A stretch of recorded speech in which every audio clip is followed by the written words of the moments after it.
Well, let's talk now to Yunnan Chen, the research fellow at the global affairs think tank ODI Global. Welcome, good to see you. A word, first of all, about the timing of this visit. Of huge geopolitical significance, both for China and for its Kenyan partner. This is an opportunity for China to demonstrate, in contrast to what's been happening in the US, that it still remains a credible and reliable partner to Africa and in specifically to Kenya. And it's also an opportunity for African countries like Kenya to realign and reassess what their international partnerships can look like when it comes to financing their development needs and modernization strategies.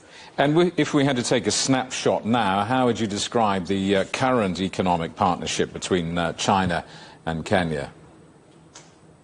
China has been a fairly significant partner, both in terms of trade, investment, and in development financing.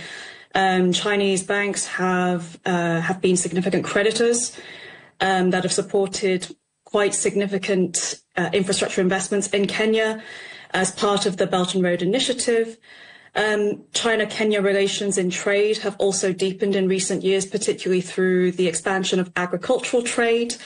But it's also been quite controversial. Some of these large infrastructure investments, like the standard gauge railway, have run into some controversies, most notably in their revenues, in their operations, and generating issues for Kenya's debt sustainability as well. That's looking back over the past. What about the future? How do you see China's role in Africa's future development?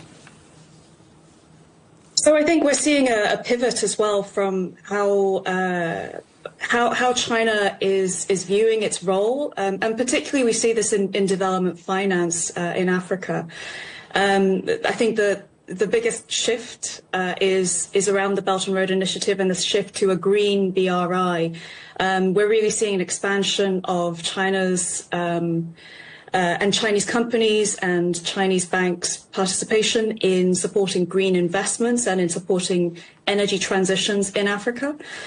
And I think a notable outcome from this summit is going to be very much on the future of the standard gauge railway network in Kenya and its broader East African